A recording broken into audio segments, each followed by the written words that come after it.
September 15, 1945. The war in the Pacific had ended just 30 days earlier, and across America, servicemen were returning home to ticker-tape parades and tearful reunions. But in the dusty expanse of West Texas, near a small ranch town called Dalhart, something unprecedented was unfolding. A convoy of military trucks rumbled down the dirt road toward the Broken Arrow Ranch, kicking up clouds of red dust that painted the afternoon sky. Inside those trucks sat 28 Japanese women, their faces masks of exhaustion and uncertainty. These weren't ordinary prisoners of war. They were nurses, administrative personnel, and civilian workers who had been captured during the final Allied push through the Pacific Islands. Most had served with Japanese military medical units, treating wounded soldiers in field hospitals from Okinawa to Saipan. Now, due to overcrowding at traditional POW facilities and the unusual circumstances of their capture, military command had made an unconventional decision. They would be housed at a converted ranch facility in the Texas Panhandle, far from the coasts and far from anyone who might understand their language or culture. 24-year-old Yuki Tanaka pressed her face against the truck's canvas opening, watching the endless prairie roll past. She had grown up in Kyoto, where ancient temples stood surrounded by cherry trees and mountains framed every view. This landscape was alien to her, flat, brown, and impossibly wide. The sky seemed to stretch forever, making her feel smaller than she had ever felt, even during the terrifying days of her capture. She clutched a small furoshiki cloth bundle that contained everything she still possessed: a rice bowl, a photograph of her family, and a letter she had written but could never send. The trucks pulled through a gate marked by a weathered wooden sign and surrounded by new barbed wire fencing that looked out of place against the rustic ranch buildings. As the women climbed down from the vehicles, they were met by a sight that confused them even further. Standing before them were not the stern-faced military guards they had expected, but a group of men in worn denim, dusty boots, and wide-brimmed cowboy hats. These were ranch hands, local men who had been too old for the draft or had received agricultural exemptions, now temporarily deputized to serve as guards for this unusual facility. Ranch foreman Tom Mackenzie, a weathered man of 52 with sun-creased eyes and calloused hands, watched the women descend from the trucks. He had spent his entire life working cattle and horses, dealing with droughts and dust storms. But this was something entirely outside his experience. He could see the fear in their eyes, the way they held themselves with rigid dignity despite their circumstances. It reminded him of wild mustangs he had encountered, proud, frightened, and unsure whether the humans before them meant harm or help. The women were led to a long bunkhouse that had been hastily converted from what was once housing for seasonal ranch workers. Inside, simple cots lined the walls, each with a thin mattress, a folded blanket, and a small wooden crate that served as a bedside table. It was sparse but clean, and significantly better than the conditions many of them had endured during the final months of the war. Yet the strangeness of their situation pressed down on them like the heavy Texas heat. Jack Morrison, a 31-year-old cowboy with sandy hair and a quiet demeanor, had been assigned to the evening watch shift. He sat on a wooden chair outside the bunkhouse, his rifle resting against his knee, a requirement he found absurd given that these women posed no threat whatsoever. He could hear them moving inside, soft voices speaking in Japanese, occasional sounds of crying quickly muffled. He thought about his own sister back in Oklahoma, wondering how he would want her treated if their situations were somehow reversed.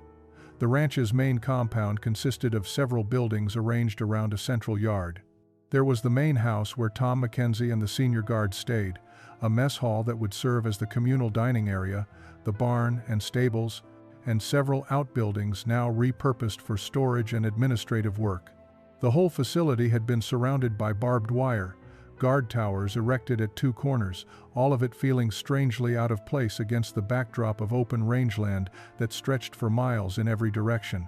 Inside the bunkhouse, Yuki sat on her assigned cot and looked around at her fellow prisoners. She recognized some faces from the hospital unit where she had worked. Others were strangers who had been gathered from different locations. There was Keiko, a 35-year-old head nurse, with graying hair and steady hands that had saved countless lives. Beside her sat Fumiko, barely 19, who had been working as a typist at a communications office when the base was overrun. Each woman carried her own story of how she had ended up here, thousands of miles from home in a land that felt like another planet.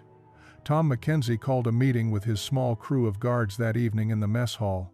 Besides Jack, there was Robert Chen, a Chinese-American ranch hand from California who had come to Texas seeking work, and old Willie Patterson, a 60-year-old cowboy who had been breaking horses since before most of them were born.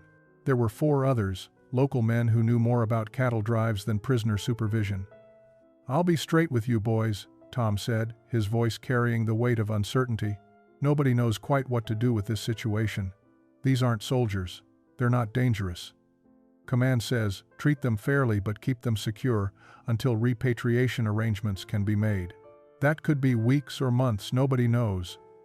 Jack shifted in his chair, uncomfortable with the whole arrangement. "They look scared, Tom. Real scared." The first breakfast at the Broken Arrow facility was an exercise in awkward silence and cultural confusion. The mess hall, a large wooden building with long tables and benches, felt cavernous and cold despite the Texas heat already building outside.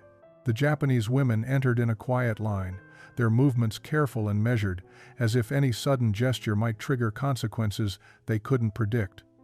The American cook, a local woman named Martha Hayes, who had been hired specifically for this assignment, had prepared what she considered a reasonable breakfast: scrambled eggs, bacon, toast with butter, and strong black coffee. She watched nervously as the women stared at the food with expressions ranging from confusion to barely concealed distress. Most had never eaten bacon in their lives, and the thought of consuming pork even without knowing the religious and cultural implications made several of them feel queasy. Yuki took small portions of eggs and toast, avoiding the bacon entirely. She watched the cowboys eating at their own tables on the opposite side of the room, their easy laughter and casual conversation forming a sharp contrast to the tense silence maintained by the Japanese women. The cultural divide felt as tangible as the wooden barrier that separated the two groups, a low partition that served no real security purpose but marked the invisible line between captor and captive. Jack noticed that several women weren't eating much at all. One younger woman, who he would later learn was Fumiko, simply stared at her plate with tears streaming silently down her face. He felt a knot form in his stomach. This wasn't right. These weren't enemy soldiers. They were just people far from home, frightened and lost. The pattern repeated at lunch and dinner. Martha did her best, preparing beef stew and cornbread, then later a roasted chicken with vegetables. But the seasoning was wrong, the textures unfamiliar, and the portions overwhelming by Japanese standards. The women ate what they could stomach, but it was clear they were struggling. Some began to look noticeably thinner within just the first week. Tom Mackenzie observed all of this with growing concern. He had dealt with plenty of challenges in his decades of ranch work, droughts, stampedes, injuries, and financial troubles, but he had never felt quite so out of his depth. These women were under his care, his responsibility, and he could see they were suffering in ways that had nothing to do with deliberate cruelty and everything to do with profound cultural disconnection. In the evenings, the women would gather in their bunkhouse, and occasionally the guards outside could hear them singing softly in Japanese. The melodies were haunting and beautiful, filled with a melancholy that transcended language barriers. Jack found himself moved by these songs, though he understood not a single word. They reminded him that these prisoners were daughters, sisters, perhaps mothers, people with homes and memories and hearts that ached for familiar things. Willie Patterson, sitting on watch one evening, listened to the singing and said quietly to Jack, "We've got to figure something out, son. Can't keep people like this." The small vegetable garden behind the main house had been Martha Hayes's project for years. She grew tomatoes, peppers, onions, and various herbs that she used in her cooking.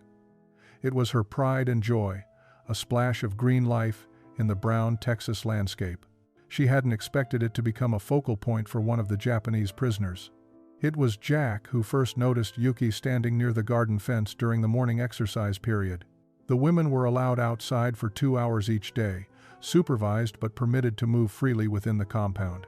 While most stayed together in small groups, speaking quietly in Japanese, Yuki had wandered toward the garden and stood perfectly still, staring at the plants with an intensity that caught his attention. He approached slowly, not wanting to startle her. "Ma'am?" he said softly.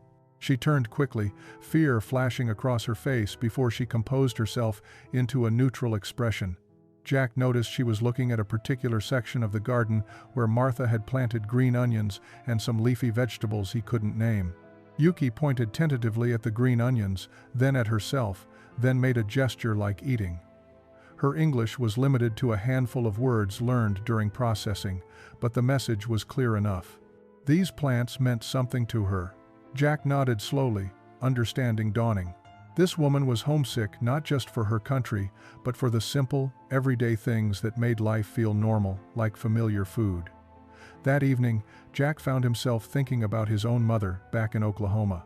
She had died when he was 16, but he could still remember the smell of her kitchen, the way she made cornbread, exactly the way his grandmother had taught her. When he had left home to work ranches across Texas, those smells and tastes had been what he missed most, more than the house itself, more than the town.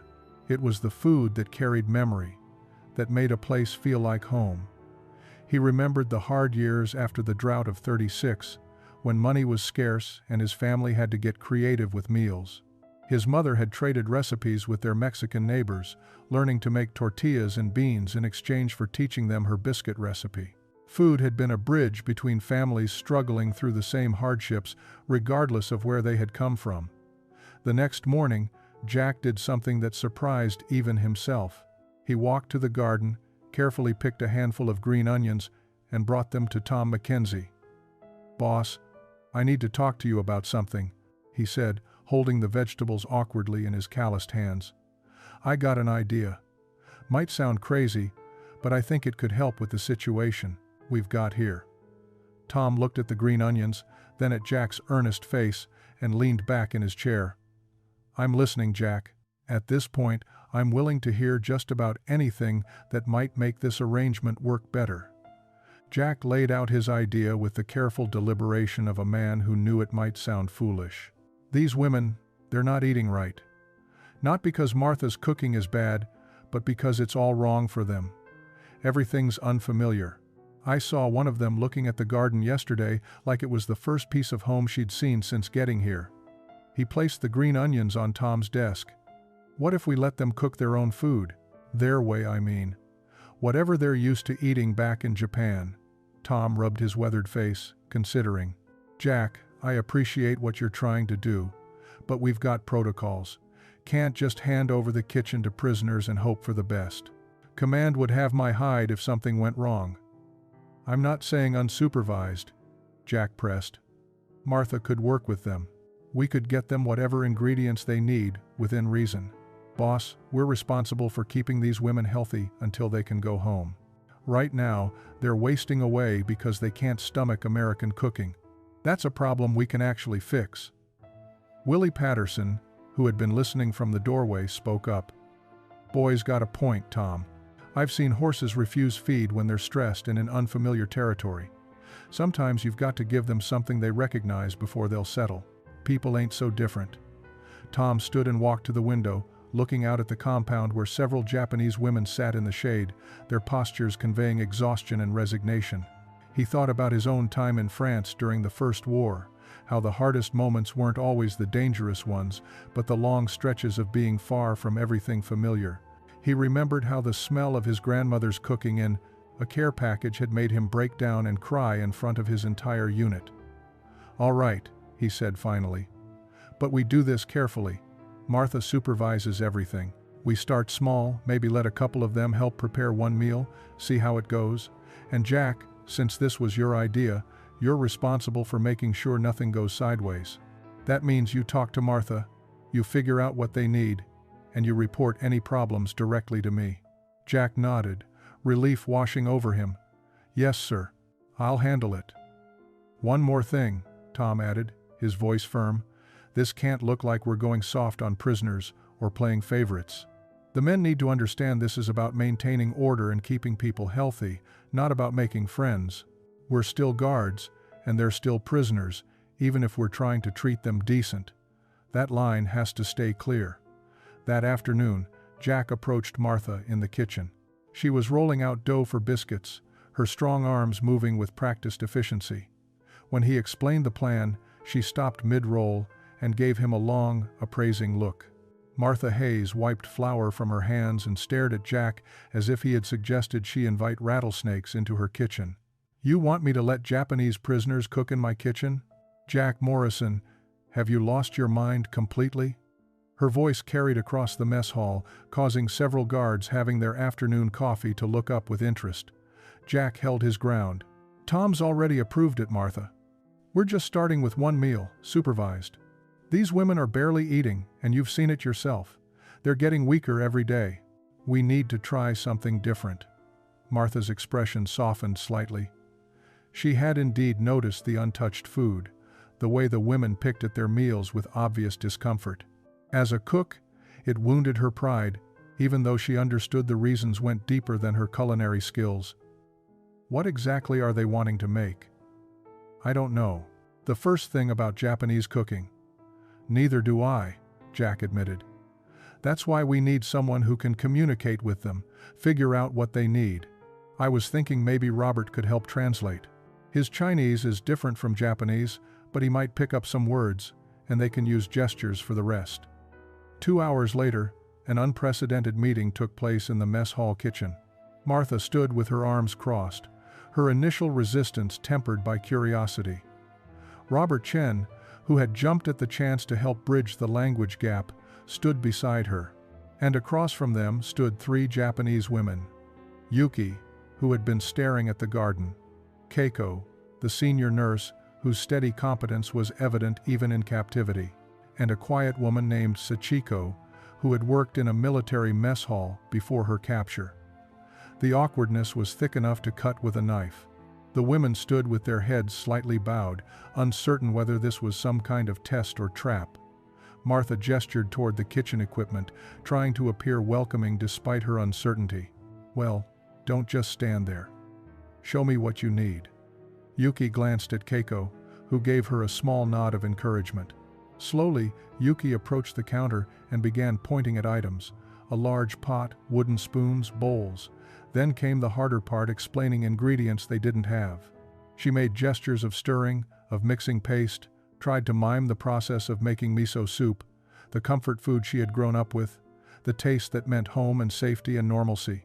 Robert watched carefully, picking up on some of the gestures. "I think she's talking about bean paste? Something fermented, maybe?" His Chinese heritage gave him some cultural context, though the specifics remained unclear. "And they need rice." "Definitely rice. Also those green onions from the garden. And maybe seaweed if we can find it. Though I have no idea where we'd get that in Texas." The logistics of obtaining Japanese ingredients in rural Texas in 1945 proved more challenging than anyone had anticipated. Tom McKenzie made calls to suppliers in Dallas and Houston, explaining the unusual situation in vague terms that avoided mentioning prisoners of war. Most had never heard of miso paste or the specific type of seaweed the women needed. Meanwhile, Martha and the Japanese women began working with what was available, finding creative substitutions and workarounds. Sachiko, who had the most cooking experience, took the lead in the kitchen. Through a combination of Robert's limited translation, hand gestures, and drawings on scraps of paper, she managed to convey that they could make a simplified version of miso soup using dried soybeans, which the ranch actually had in storage for livestock feed. The beans would need to be soaked, cooked, and mashed into a paste. A labor-intensive process that would take days, but was possible. Martha found herself unexpectedly fascinated by the meticulous preparation methods. Sachiko showed her how to wash the soybeans multiple times, how to soak them overnight until they swelled to twice their size, then cook them slowly until they were soft enough to mash. The process required patience that Martha, accustomed to hearty ranch cooking done quickly for hungry workers, had never considered necessary for simple beans. Yuki worked on preparing other components. She selected vegetables from Martha's garden with careful deliberation. Green onions, which would be sliced thin, some carrots that could be julienned, and surprisingly, the turnip greens that Martha usually fed to the chickens. "You can eat those?" Martha asked, incredulous. Yuki nodded enthusiastically, showing her how to prepare them properly. The other Japanese women watched these preparations with growing interest and hope. Word had spread through the bunkhouse that something unprecedented was happening in the kitchen. Some were skeptical, wondering if this was a cruel trick, or some form of psychological manipulation. Others, like young Fumiko, allowed themselves to feel the first stirrings of something that might have been hope. Jack observed from a respectful distance, officially there to maintain security, but increasingly invested in seeing this experiment succeed. He watched Sachiko's careful movements as she worked, the way her entire demeanor changed when she was focused on cooking. The frightened, defeated prisoner disappeared, replaced by a competent woman practicing a skill she had honed over years. It reminded him that these women had lives before they became prisoners, identities beyond their captivity. Willie Patterson stopped by the kitchen and sniffed the air where soybeans were simmering. "Smells different," he commented, not unkindly. "Earthy, sort of. Like nothing I've had before." "That's the point," Jack replied quietly. "It's supposed to smell like something they recognize, something that reminds them of home." By the third day of preparation, Sachiko had produced a rough approximation of miso paste. It wasn't perfect, lacking the koji mold cultures used in traditional fermentation, but combined with salt and careful cooking, it created something that smelled unmistakably Japanese. When Yuki caught the scent, tears immediately filled her eyes. The morning chosen for the first miso soup preparation arrived with unusual tension in the compound.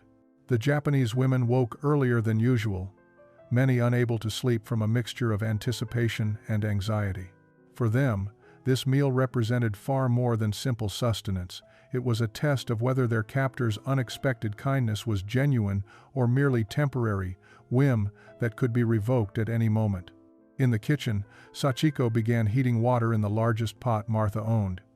Her hands moved with practiced confidence now, the hesitation of previous days replaced by the focused efficiency of a skilled cook. Yuki prepared the vegetables with precise knife work that impressed Martha, each slice uniform and deliberate. Kiko worked on preparing the makeshift dashi broth, using dried fish that Tom had managed to procure from a supplier in Galveston, not the traditional bonito flakes they would have used in Japan, but close enough to bring tears to her eyes when she opened the package. Martha watched the choreography of their movements, how they worked together without needing to speak, each woman knowing her role through years of shared cultural understanding. It reminded her of watching her own mother and aunts preparing holiday meals, that same unspoken coordination born from tradition and practice. She found herself feeling something unexpected: respect for these women's knowledge and skill. The mess hall began to fill with curious cowboys. Word had spread through the ranch that something unusual was happening, and most of the guards wanted to see what all the fuss was about. Some came with genuine curiosity, others with skepticism bordering on hostility. A few of the older men grumbled about coddling the enemy, though they kept their voices low around Tom Mackenzie, who had made his position clear. Jack stood near the kitchen door, his stomach knotted with nervous energy. He had pushed for this, convinced Tom to allow it, and now he felt the weight of responsibility. If this went badly, if the men rejected the food with mockery or disgust, it would humiliate the Japanese women and potentially close off any future attempts at cultural bridge building. Sachiko ladled the completed soup into bowls with ceremonial care. The broth was cloudy with dissolved miso, flecked with green onions and pieces of tofu that Martha had helped her make from soybeans. Small squares of wakame seaweed, finally located through a Japanese grocery in San Francisco and shipped by military transport, floated like dark ribbons. Steam rose from each bowl, carrying a scent that was utterly foreign to the American cowboys and achingly familiar to the Japanese women. The first bowls were served to the Japanese prisoners, who received them with trembling hands. Several women began crying immediately upon smelling the soup, not from sadness, but from the overwhelming rush of memory and connection to home. Fumiko brought the bowl to her lips and sipped, and her whole body seemed to relax for the first time since her capture. Then came the moment everyone had been anticipating and dreading, serving the American guards. Jack volunteered to be the first cowboy to try the miso soup. He approached the serving counter, where Sachiko stood with a ladle, her expression carefully neutral, but her eyes betraying nervousness. She filled a bowl and handed it to him with both hands, a gesture of respect that he instinctively reciprocated, taking it the same way. The other guards watched in silence, waiting to see his reaction. The soup was hot, the steam carrying an unfamiliar scent, earthy, salty, complex in ways he couldn't immediately identify.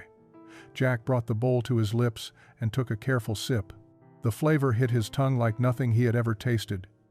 Rich and savory with an underlying sweetness, the texture slightly grainy from the miso paste, the seaweed adding a subtle brininess that reminded him oddly of the ocean he had only seen once in his life. It was strange, it was completely outside his culinary experience. And yet, as he took a second sip, then a third, he found himself appreciating the warmth, the depth of flavor, the obvious care that had gone into its preparation. He looked up at Sachiko and nodded slowly. "It's good," he said simply. "Real good. Thank you." The tension in the room broke like a dam bursting. Other cowboys lined up to receive their bowls, some tentatively, others with genuine curiosity. Willie Patterson took his bowl and slurped loudly, then grinned. "Well, I'll be. Tastes like the ocean and a garden had a baby. Ain't bad at all." His crude but positive assessment drew chuckles and seemed to give other men permission to enjoy the unfamiliar food. Robert Chen took his bowl and tasted it with eyes closed, a smile spreading across his face. While it wasn't Chinese cooking, there were elements that felt familiar to him. The umami depth, the way soybeans were transformed into something greater than themselves. He spoke to Sachiko in a mixture of simple Chinese words and gestures, trying to convey his appreciation. She responded in Japanese, and somehow they understood each other anyway. Not everyone was won over. A few guards, particularly the older ones who had lost friends or family in the Pacific, refused to try it. One man, Carl Henderson, pushed his bowl away with disgust. "I ain't eating Jap food," he muttered. "My brother died at Guadalcanal. This is wrong." He stood and walked out, leaving his untouched bowl on the table. Tom Mackenzie watched him go but didn't call him back. He understood that some wounds were too fresh, some losses too painful to bridge with soup and good intentions. But he also noticed that most of the men were eating, many going back for second bowls. Martha was discussing ingredients with Yuki through gestures and Robert's translations, both women animated in a way that transcended language barriers. Jack found himself sitting at a table between two worlds. On one side, several cowboys were eating their soup while discussing the morning's work. On the other, Japanese women ate the same meal, speaking softly in their own language. The success of the miso soup opened an unexpected door. Over the following weeks, the kitchen became a place of tentative cultural exchange. Martha, initially resistant, found herself genuinely interested in learning Japanese cooking techniques. She started requesting that different women teach her various dishes, expanding beyond soup to rice preparations, vegetable pickling, and simple fish dishes when ingredients could be obtained. Yuki discovered she had a gift for teaching. Her growing English vocabulary, combined with natural patience, made her an effective bridge between Martha's Western cooking knowledge and Japanese culinary traditions. She would demonstrate a technique the proper way to wash rice until the water ran clear, how to cut vegetables on a bias for better presentation, and Martha would adapt it to available ingredients and equipment. One afternoon, while preparing daikon radish that Tom had somehow procured from a farmer who grew it for Japanese railroad workers, Yuki began telling a story. Her English was halting but improving daily. "My grandmother," she said slowly, carefully forming each word, "she teach me cook when I am small girl. She say, food is language everybody speak.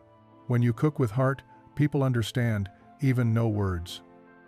Martha stopped chopping onions and looked at Yuki with new eyes. "My mama used to say something similar. She'd say, feed people right, and you're telling them they matter. Guess mothers are the same everywhere, even when everything else is different. The kitchen conversations began attracting audience members. Jack would find excuses to linger near the doorway during his off-duty hours, listening to the exchanges. Willie Patterson started bringing vegetables from his own small garden plot, presenting them to Sachiko like offerings, curious to see what she would create. Even some of the more resistant guards found themselves drawn by curiosity and the increasingly appetizing smells emanating from the mess hall. Food became the vocabulary when other words failed. Fumiko, whose English remained limited, communicated through taste and gesture. She would offer a pickled vegetable to a guard, watching his face for reaction, adjusting recipes based on American palates while maintaining Japanese techniques. The Cowboys began reciprocating, bringing items from their own meals, a particularly good batch of cornbread, some honey from a local beekeeper, wild pecans gathered near the creek. Robert Chen became the unofficial cultural interpreter, though his translations were often creative approximations. He found himself explaining to cowboys why rice was served with almost every Japanese meal, the way bread was for Americans. He translated questions about Japanese festivals and holidays, helping the women explain celebrations they had observed in their homeland. In return, he helped the Japanese women understand cowboy culture, the importance of rodeos, the pride men took in their horsemanship, the unspoken codes of Western hospitality. One evening, Keiko prepared a special rice dish mixed with vegetables and bits of chicken, carefully seasoned with soy sauce that had arrived in a care package from the military command, intended for use in managing the Japanese prisoners. She called it takikomi gohan, and when the cowboys tried it, several declared it better than any casserole. Their own mothers made a statement that would have been unthinkable weeks earlier. October brought cooler temperatures to the Texas Panhandle and news that shattered the fragile peace developing at the Broken Arrow facility. A military courier arrived with a stack of letters that had been cleared through censorship, the first mail the Japanese women had received since their capture. The letters came from the International Red Cross, forwarded through occupation authorities in Japan, and they carried information that many of the women had been desperately seeking and dreading in equal measure. Tom Mackenzie called the women together in the mess hall to distribute the correspondence. The room fell silent as he read names from envelopes, each woman stepping forward with trembling hands to receive news from a homeland that no longer existed as they remembered it. Not every woman received a letter. The silence that followed the reading of the final name was crushing for those left empty-handed, their uncertainty about their families' fates continuing indefinitely. Yuki received a single thin envelope. She held it for several minutes before finding the courage to open it. The letter was from a neighbor in Kyoto, written in careful script. Her hands shook as she read that her family's home had been destroyed in a firebombing raid. Her mother had survived and was living with relatives in the countryside. Her father and younger brother were missing, their fates unknown. The neighbor's final lines tried to offer hope, but the reality was clear. Everything Yuki had known was gone. Keiko's letter brought even worse news. Her entire neighborhood in Tokyo had been obliterated. The writer, a distant cousin, could confirm only that Keiko's elderly parents had not survived. Her sister's whereabouts were unknown. The cousin apologized for not having better information, explaining that records were incomplete and chaos still reigned across much of Japan. That evening, the bunkhouse filled with the sound of weeping. Women who had maintained careful composure for months finally broke under the weight of confirmed losses and continued uncertainty. Some cried quietly into their pillows. Others held each other, seeking comfort in shared grief. The loss was not just personal but existential. Their entire world had been transformed, and they were stranded thousands of miles away, unable to help, unable to search for missing family members, unable to begin rebuilding. Jack, on duty outside, heard the collective grief and felt helpless. He had witnessed death before, had lost friends in ranch accidents and to illness, but this was different. This was the sound of people mourning, not just individuals, but the complete destruction of their former lives. He thought about his own losses, his mother, his childhood home that had been foreclosed during the Depression, but those losses paled in comparison to what these women faced. Martha, hearing about the letters, did something unprecedented. She baked extra bread that evening, sweet rolls with precious sugar and cinnamon, and brought them to the bunkhouse. It was a small gesture, inadequate against such enormous grief, but it was all she could offer. Yuki accepted a roll with red-rimmed eyes and whispered, "Thank you," her voice barely audible. November brought official word from military command. Repatriation procedures would begin in December. The Japanese women would be processed, given basic provisions, and transported to San Francisco, where they would board ships returning to occupied Japan. They would finally be going home. Yet the announcement, which should have brought relief and joy, instead created a profound crisis of uncertainty that rippled through the compound. Yuki sat in the kitchen helping Martha prepare evening meal, her hands moving automatically through familiar tasks while her mind wrestled with an impossible question. What was she returning to? Her home was destroyed, her father and brother missing, her mother living in poverty with relatives who might not welcome another mouth to feed. Japan itself was occupied, defeated, its cities in ruins, and its people starving. The photographs that had accompanied some of the Red Cross letters showed devastation beyond anything she had imagined. Fumiko, the youngest of the prisoners, approached Tom Mackenzie one afternoon with a request that caught him completely off guard. Through Robert's translation and her own improving English, she asked if it might be possible to stay in America instead of returning to Japan. "I have nobody," she explained, her voice small but determined. "My family all gone. In Japan, I have nothing. Here, I have work, I have food, I have people who are kind." Tom didn't know how to respond. He had no authority to make such decisions, and as far as he knew, there was no precedent for prisoners of war requesting to remain in the country that had defeated them. "I'll have to contact command," he said carefully. "I can't promise anything, Fumiko. This isn't something that's ever been done before." The way questions spread through both groups like wildfire. Among the Japanese women, fierce debates erupted. Some, like Kiko, felt a duty to return regardless of conditions, believing they needed to contribute to Japan's recovery and search for missing family members. Others saw only devastation waiting for them: no homes, no jobs, no support systems, and the stigma of having been captured by the enemy rather than dying honorably. Among the Cowboys, opinions were equally divided. Carl Henderson, who had refused the miso soup, was vocal in his opposition. "They're enemy prisoners. We won the war. Send them back where they belong." But others, particularly those who had worked closely with the women in the kitchen or on various camp duties, found themselves conflicted. Jack argued that people who had been treated fairly and shown American values might be exactly what a rebuilding Japan needed. Willie Patterson offered a different perspective during a late-night discussion among the guards. "Seems to me we fought a war about whether people could choose their own destiny or have it forced on them. Strange thing if we won that war but then forced these women to go back to a place that might kill them through starvation or worse." The debate about the women's future took an unexpected turn when Jack Morrison approached Tom Mackenzie with a proposal that had been forming in his mind for weeks. "Boss, I know this is going to sound strange, but hear me out. What if we asked some of these women to stay on as employees? Not as prisoners, but as actual ranch workers. Martha needs help in the kitchen permanently, and some of them have skills we could use." Tom leaned back in his chair, studying Jack's earnest face. "You realize what you're suggesting? The paperwork alone would be a nightmare. And there's no guarantee command would approve it, even if the women wanted to stay. Plus, we'd be asking them to stay in a country that was their enemy just months ago." "I know it's complicated," Jack persisted. "But think about what they've taught us. Martha's cooking has gotten better because Sachiko showed her new techniques. The garden is producing twice what it did because Yuki knows things about plant care that we never learned, and they work harder than half the men we've hired over the years. Seems wasteful to send that knowledge back to Japan when we could benefit from it here." Willie Patterson, who had been listening from the doorway, added his support. "The boy's not wrong, Tom. That Keiko woman knows more about treating injuries and illness than any of us.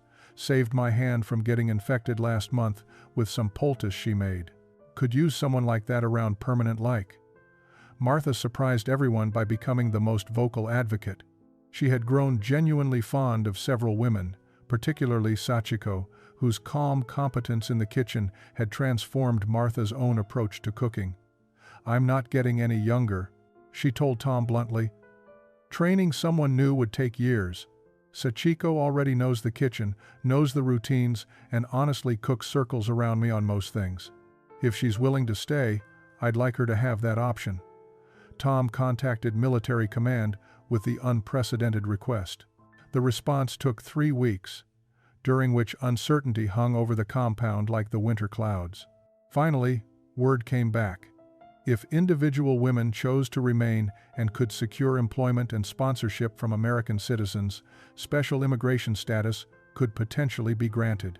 It would require extensive documentation, background checks, and approval from multiple government agencies, but it was possible. The decision now rested with the women themselves. Tom called a meeting in the mess hall, with Robert translating carefully to ensure everyone understood their options. They could return to Japan with guaranteed transport and basic provisions. Or they could choose to remain in America, accepting employment at the Broken Arrow Ranch or with affiliated families in the area, beginning the complex process of becoming legal immigrants. The room fell silent as the women absorbed the implications. This wasn't just about choosing a location, it was about choosing an identity, a future, a fundamental reimagining of who they were and who they could become. Yuki looked around at faces she had come to know intimately over these months of shared captivity. The women asked for 3 days to consider their choice. During those 72 hours, the bunkhouse became a place of intense discussion, prayer, tears, and soul-searching. Small groups formed and reformed as women sought counsel from each other, weighing impossible options against uncertain futures. Some knew their decisions immediately.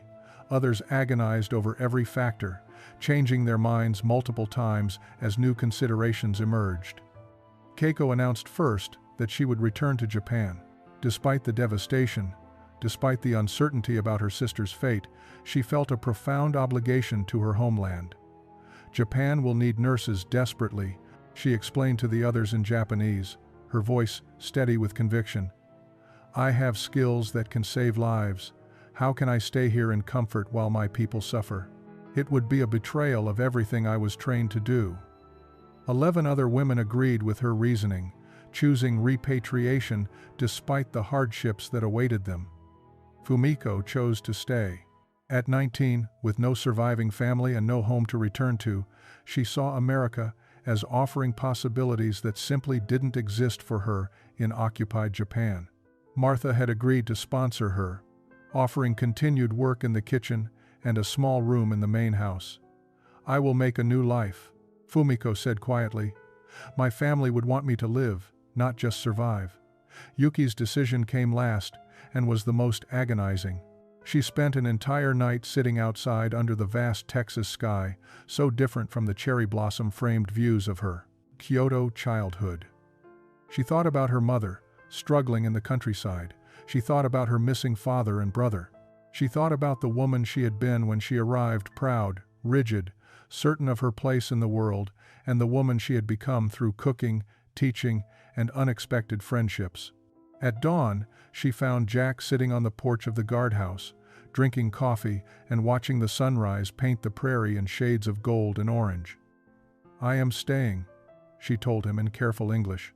"My mother is alive. I send her money from here, more money than I could ever make in Japan now. I help her better from America than from destroyed Tokyo." Her voice caught. "Is this selfish? Am I abandoning my country?" Jack considered his words carefully before responding. "I think you're choosing to live instead of just existing. There's no shame in that. And sending money to help your mother? That's the opposite of abandonment. That's love." In the end, 14 women chose to remain in America, while 14 chose repatriation. The symmetry was coincidental but somehow fitting. Neither choice was more valid than the other. Both required courage. Both were acts of hope in their own way. Tom Mackenzie began the extensive paperwork for those staying, while military command arranged transport for those returning to Japan. The departure date was set for December 15, 1945. The morning of December 15, arrived cold and clear. The women who were leaving had packed their few belongings into the same bags they had arrived with, though now supplemented with gifts from the ranch: warm clothes, preserved foods, letters of reference, and small amounts of money that the guards had pooled together. The emotional farewells between the two groups of women were gut-wrenching, tears flowing freely as they embraced friends who had become like sisters through shared hardship. Keiko held Yuki for a long moment before boarding the Contax transport truck. "You are not betraying Japan by staying," she whispered in Japanese. "You are showing what our people can become when given the chance. Make us proud." Yuki nodded, unable to speak past the lump in her throat. She watched the trucks disappear down the dusty road, carrying half of her world away toward an uncertain future. The women who remained faced their own challenges of transformation. They were no longer prisoners, but they were not yet fully free. Their status existed in a legal gray area that required constant documentation and oversight. They moved from the bunkhouse into modest housing on the ranch property. Sachiko became Martha's official assistant cook, eventually taking over most meal preparation as Martha's arthritis worsened. Fumiko proved to have an unexpected talent for bookkeeping, helping Tom manage the ranch's increasingly complex financial records. Yuki's role evolved in ways no one had anticipated. Her language skills and cultural knowledge made her invaluable to the growing number of Japanese immigrants arriving in Texas during the late 1940s. She became an unofficial liaison, helping newcomers navigate American bureaucracy, translating documents, and teaching English classes in the evening. The small Japanese community that formed in Dalhart looked to her as a bridge between two worlds. The ranch itself changed. Martha began incorporating Japanese ingredients and techniques into her regular cooking, creating fusion dishes that became locally famous. Cowboys who had never tasted rice before their assignment at the Broken Arrow facility now requested onigiri rice balls for their trail rides. The vegetable garden expanded to include daikon radish, shiso leaves, and other crops that Yuki cultivated from seeds sent by agricultural contacts in California. Jack Morrison's relationship with Yuki deepened slowly over the months following the other women's departure. What began as respectful friendship evolved into something neither had expected or sought. By autumn of 1946, he asked her to marry him, proposing awkwardly in a mixture of English and badly pronounced Japanese that made her laugh through her tears. They married in a small ceremony that combined Western and Japanese elements, creating something entirely new from two traditions. The other women who stayed found their own paths. Some married local men, creating families that embodied the reconciliation between former enemies. Others pursued education, careers, and independence. All of them maintained correspondence with those who had returned to Japan, creating a network of connection that spanned the Pacific Ocean and bridged two cultures. 25 years after that first bowl of miso soup, the Broken Arrow Ranch hosted a reunion that drew attention from newspapers across Texas. Former prisoners who had returned to Japan saved money for years to make the journey back to the place that had paradoxically represented both their captivity and their liberation. Keiko, now a respected hospital administrator in Osaka, stood in the mess hall that had once served as the boundary between two worlds and found it transformed into a community center. The kitchen where everything had changed now served as a teaching space. Yuki Morrison, as she was now known, taught Japanese cooking classes to locals twice weekly. Her daughters, beautiful blends of American and Japanese heritage, helped with demonstrations. The youngest, named Martha after the woman who had first opened her kitchen to their mother, showed a natural talent for cooking that brought tears to old Martha Hayes's eyes. Martha was 81 now, retired but still living on the ranch property, still offering advice that was usually followed. The reunion dinner was a feast that celebrated both cultures. Miso soup, prepared using proper ingredients that were now readily available in American markets, was served alongside Texas barbecue. Onigiri rice balls sat next to cornbread. The symbolic fusion of foods represented the deeper fusion of lives and communities that had occurred over the decades. Willie Patterson, now in his 80s, raised a glass during the meal. His hands shook slightly, but his voice carried clearly. 25 years ago, we had no idea what we were doing. We were just cowboys trying to figure out how to guard prisoners we didn't understand. Turned out the best thing we could do was let them teach us. And the teaching went both ways. Jack stood to speak, Yuki beside him. When I first suggested we let these women cook their own food, I thought I was just solving a practical problem.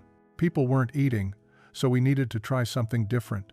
I didn't realize I was starting something that would change this entire community, that would change my life. He looked at his wife, their daughters, the extended family that included both Americans and Japanese. Home isn't about where you're from. It's about where you choose to build something meaningful. Fumiko, who had never married but had become a successful businesswoman in Amarillo, shared her perspective. I was 19 when I chose to stay. People thought I was running away from responsibility, choosing the easy path. But staying was the hardest thing I ever did. Learning a new language, new customs, building a life in a place that had been my enemy, none of that was easy. But it was worth it because I learned something important. We can choose who we become. The photographs taken that day show women with gray in their hair, men with weathered faces, and children who represented hope, incarnate proof that humanity could transcend its worst impulses. Among those photos is one particular image that later appeared in several history books. Keiko and Yuki standing together in the kitchen, preparing miso soup side by side, just as they had done decades earlier. Their choices had diverged, but their friendship had endured, strengthened by mutual respect for paths chosen with courage and conviction.